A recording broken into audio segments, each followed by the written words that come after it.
उसके बाद second input are है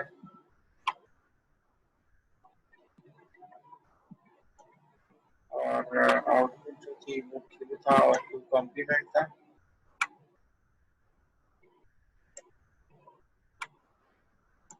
क्यू एंड क्यू कॉम्प्लीमेंट।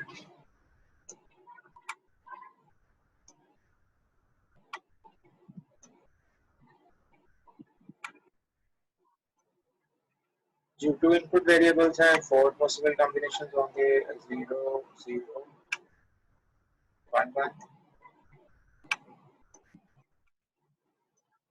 उसके बाद 0 1 और 0 1।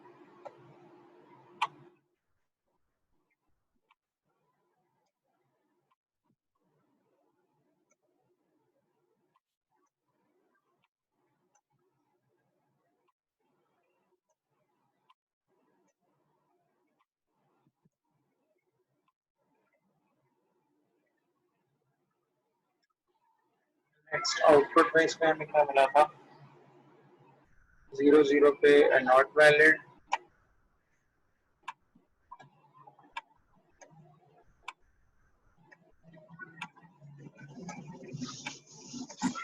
चार केसेस हमने डिस्कस किए थे वहां से टेबल ड्राइव किया था।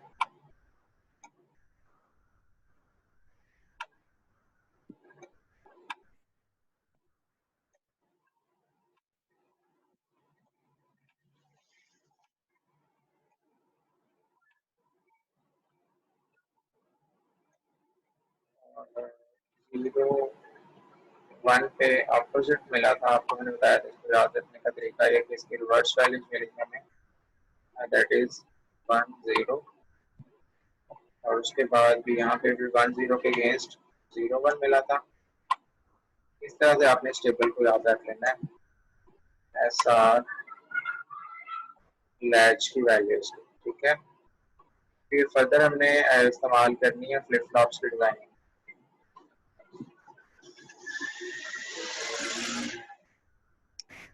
फिर उसके बाद 1 1 पे मेमोरी का कॉन्सेप्ट था या प्रेजेंट स्टेट ही हमें दोबारा से मिल जाती है, जो भी वैल्यूज होती हैं वो उसमें एज इट इज रहती हैं, मींस के reserved values for present state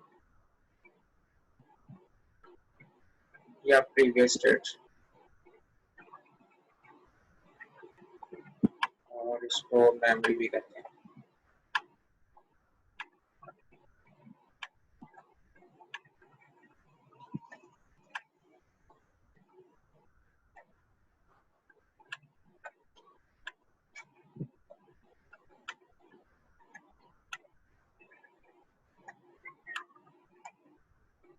जी ये टेबल मोस्ट इम्पोर्टेंट है नेक्स्ट टॉपिक को डिस्कस करने के लिए। एस और आर टू इनपुट वेरिएबल्स हैं, लैच की हम बात कर रहे हैं और आपको बताया कि लैच जो है वो ऐसी डिवाइस है सीक्वेंशियल सर्किट जिसमें 1 बिट स्टोर आप कर सकते हैं। बेसिक स्टोरेज बिल्डिंग ब्लॉक्स को बोला जाता है।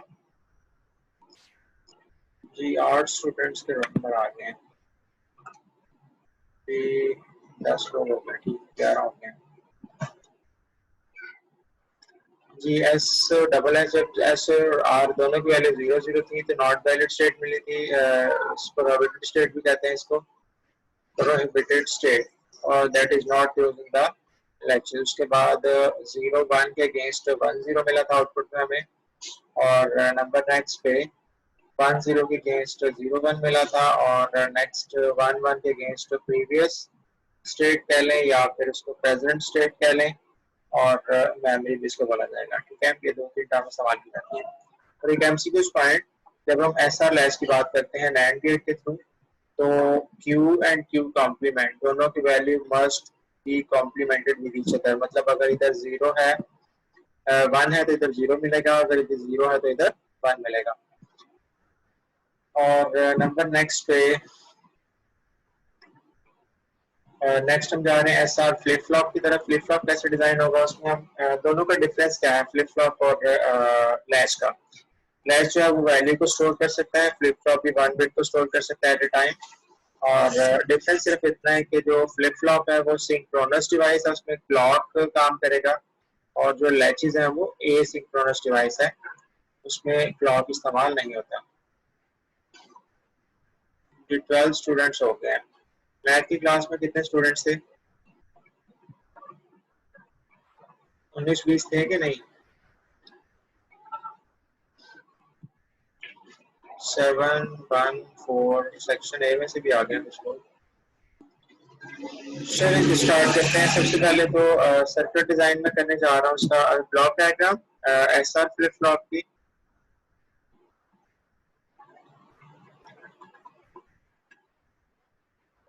जी सबसे पहले block diagram.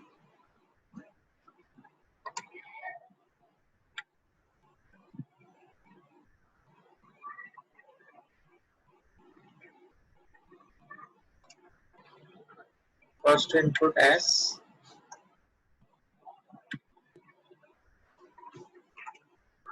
Second input R,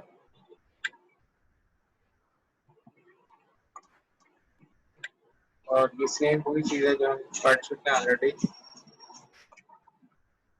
और यहाँ तक हम इसको लैश भी कह सकते हैं। पहला है क्यू और सेकंड जो आउटपुट है that is complement of first output to complement. ये भी कुछ पॉइंट आ सकता है कि लैचेस और फ्लिप फ्लॉप की जो आउटपुट्स होती हैं these are both are complement each other। और है क्या, फ्लिप फ्लॉप कब बनेगा? जब इसमें क्लॉक को एनरोल किया जाएगा। फ्लिप फ्लॉप और एस आर इसका नेम। चार टाइप के फ्लिप फ्लॉप डिस्कस किए जाएंगे। पहले नंबर पे एस आर, फिर जे के फ्लिप फ्लॉप, नंबर 3 पे टी फ्लिप फ्लॉप और नंबर 4 पे डी फ्लिप फ्लॉप।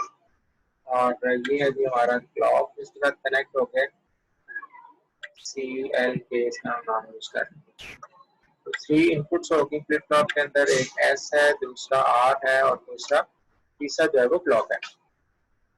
ये होगी इसकी ब्लॉक डायग्राम। उसके बाद लैच को एक्सटेंड करके हम इसको बना रहे हैं, इसमें क्लॉक भी ऐड कर रहे हैं, तो नैंड गेट यूज किया जा रहा है, उसी का हम टेबल इस्तेमाल करेंगे। तो नेक्स्ट टारगेट है, मैं सर्किट डिजाइन कर रहा हूँ सर फ्लिप फ्लॉप का। जी अगर हम बात करें नैंड गेट की तो ये कुछ इस तरह से होगा।